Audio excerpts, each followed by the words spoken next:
सगळे एकत्र काम चांगले काम करतो आणि काम काय कामं केली? भरपूर कामं केली. आता रस्ता केला, केट्या केल्या 2 भरपूर कामं केली. केट्या करू अगर न करू, पण विख्याचा आजोबा, विख्याचा बाप, आता हा 3 पिढ्या गेल्या, कळस त्याला दिसलं नाही आणि आता यायला लागले के.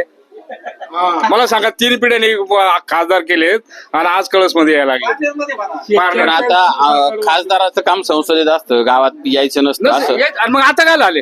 आता काय आले? जर तेव्हा यायचं नको काम, मग आता काय आले? म्हणजे कधी कामं केली नाही का कळस मध्ये? काय केलं तेवढं? एक सामान्य बांधा तेवढं, बाकी काय केले? काहीच नाही. नाही ना, तो पलीकडे खासदाराचा दिलीप गांधीचा आहे. दिलीप गांधीचा आहे. दिलीप गांधीचा पलीकडचा खासदाराचा तेवढं एक आहे. काय नाही आपल्याला काय काम. सुजय विखेचं काम नाही आमच्या इथे. आता फक्त हा रस्ता दिलाय, तर याचे टेंडर कॅन्सल झालेली. ते तसंच पडलंय. हा पण पडला तसाच. अजिबात काम नाही सुजय विखेचं.